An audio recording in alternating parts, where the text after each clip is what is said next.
Israel Adesanya, 28-0.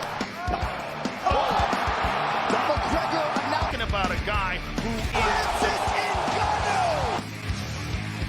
Hey, my homies, what's poppin', man? Let's go. It's the Contender series. Now, I haven't been making these videos. What I've been doing is basically posting my picks on Instagram. But you know, a few people have said to me, man, you should make videos for the Contender. And to be honest, guys, you know, it's a win-win situation. Because if I make a video for the Contender, I have to put in even more research than just, you know, a couple hours, right? So yeah, man, instead of posting my predictions for the Contender on Instagram, we're going to do both. I'm going to make a video and post my picks on Insta. Alright, let's jump into it. Alright, so the first matchup, we've got a guy called Rizvan Kuniev taking on Edivan Santos. Now guys, I did notice that the Russian fighter Rizvan is from Dagestan.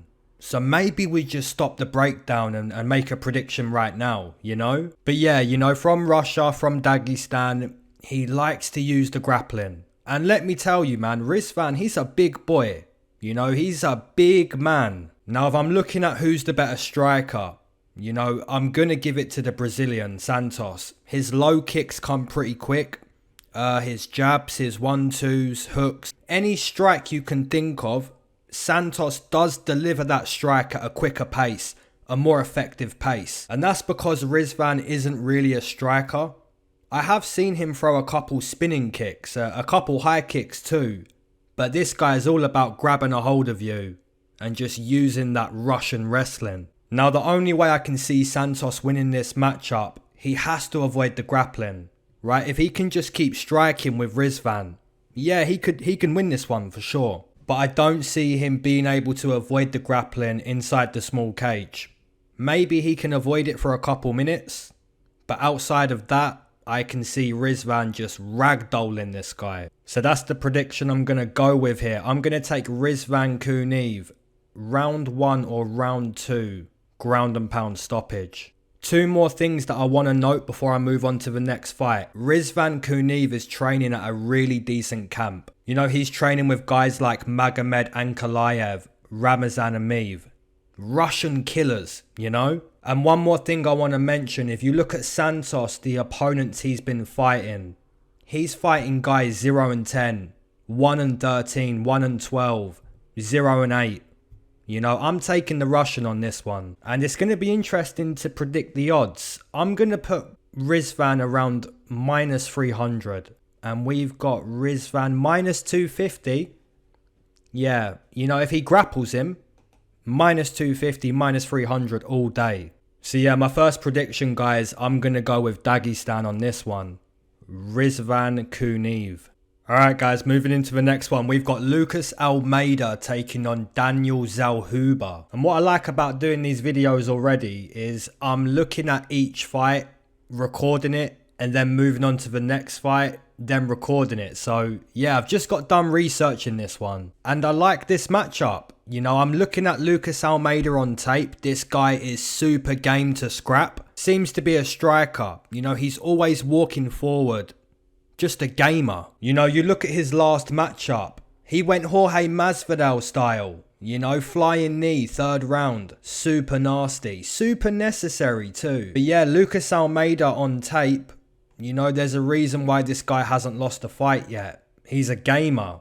Now, the problem is when you look at tape on Daniel Zellhuber, the golden boy from Mexico, the next big prospect from El Mexico. You know, you like the tape on this guy too. Undefeated.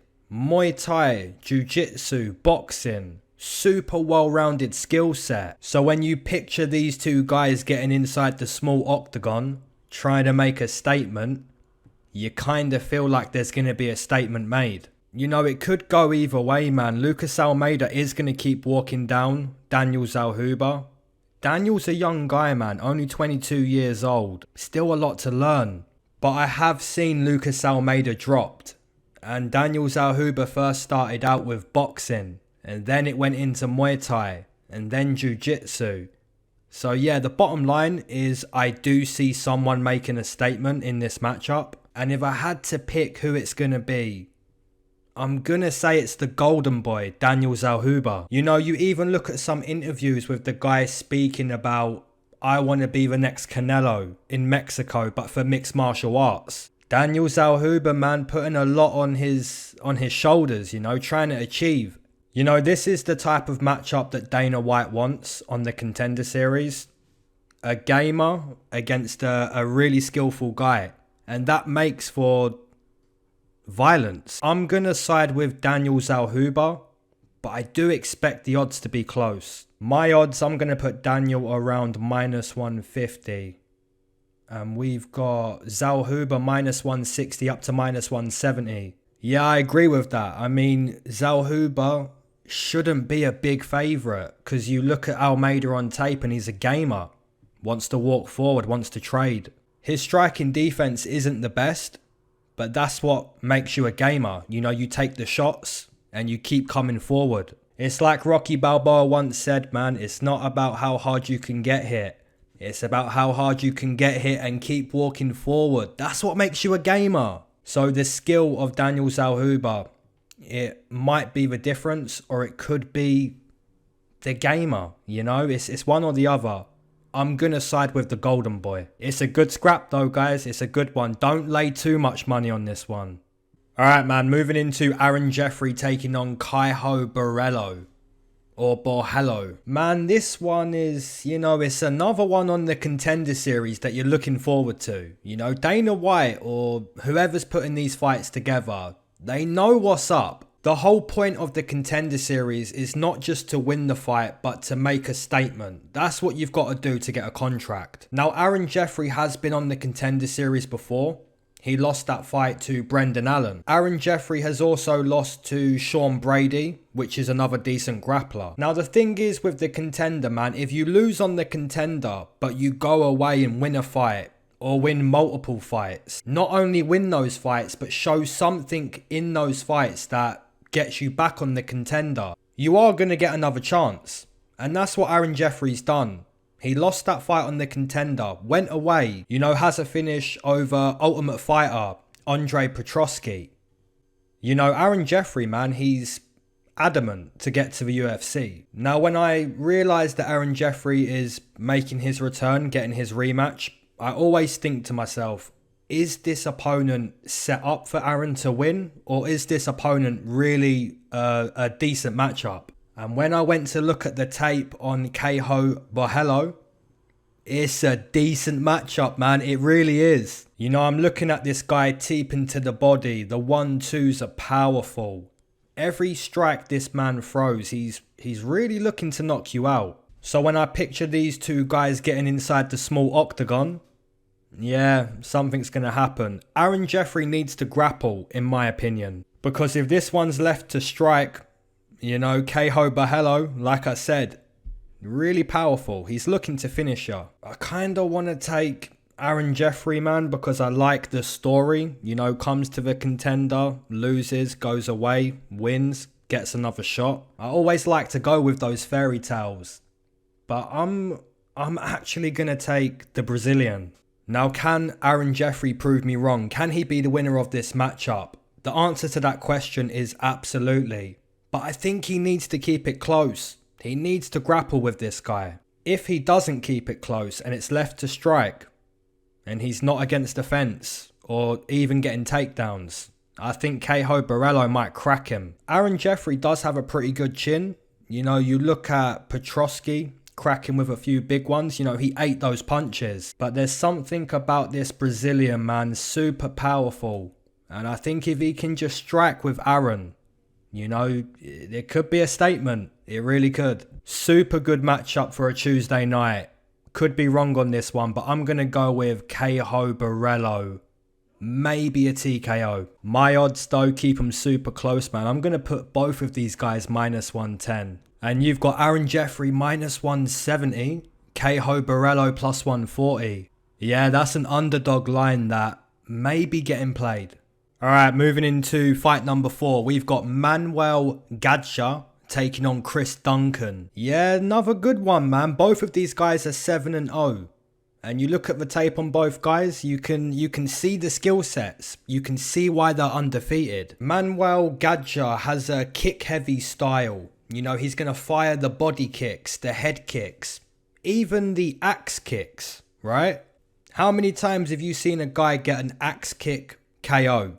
You know, put the kick up and then try to hurt the opponent on the way down? Not usually the way you hurt someone with a kick, you know? You want to hurt them going up to the head. But yeah, Manuel Gaxhja, he will throw the axe kick. He's not afraid to initiate the grappling. You know, if he can take you to the mat, look for some ground and pound, he's happy to do that too. So looking at the tape of Manuel, you know, kick heavy style, good grappler. I like what I see. But then you go check Chris Duncan and it's the same thing. You like what you see. The real difference in the tape I watched on Chris Duncan, this guy is more of a puncher than a kicker. He will hit you with some kicks too, the way Manuel likes to kick you. But the real difference in the striking, Chris Duncan is happy to rip those boxing combinations. You don't really see that with Manuel Gaxhja. So ultimately, guys, I'm going to side with the guy who I believe can score more with the striking. And that's the guy who's the better boxer. So my prediction is going to be Chris Duncan. Now, can Manuel Gaxhja go out there and head kick Chris Duncan? He might do. With the Contender series, that's what you have to do.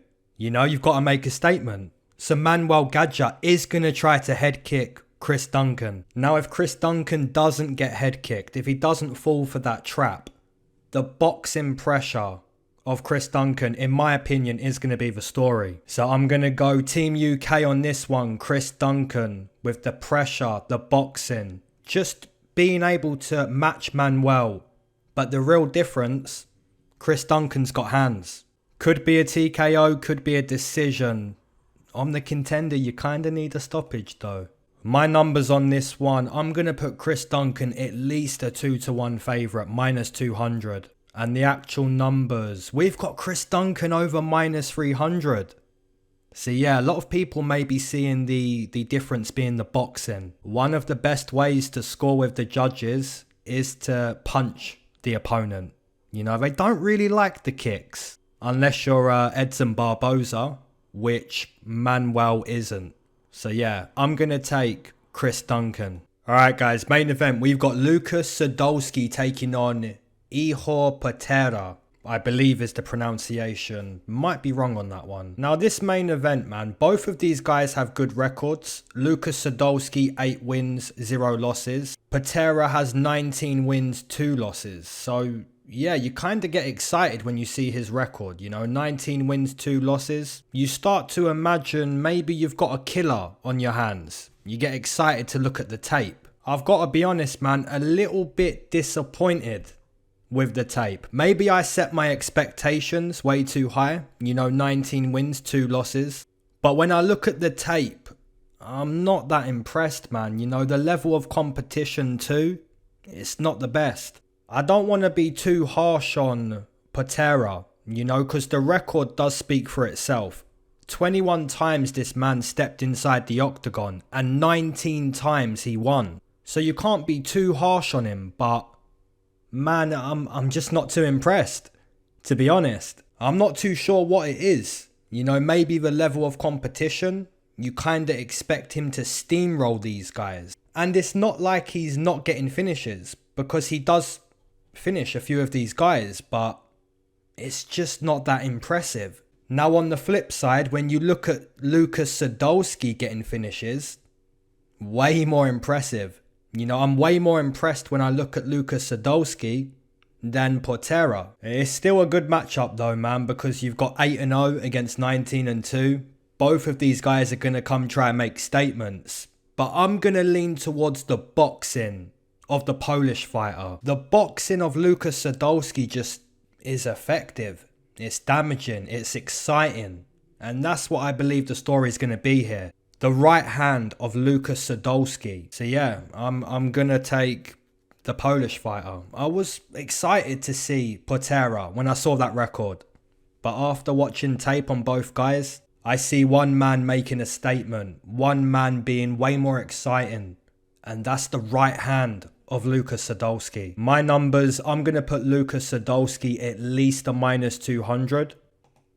And the actual numbers, we've got Sudolski just over minus 200. You know, the experience lies with Poterya, but I think this opponent in Lukas Sudolski is much better than what he's been fighting. And if he's kind of having a little bit of trouble with these lower level opponents, I wonder what it's going to be like against a guy who can throw the right hand and knock you down. And that's what Lukas Sudolski's doing, man. You can see it in the tape.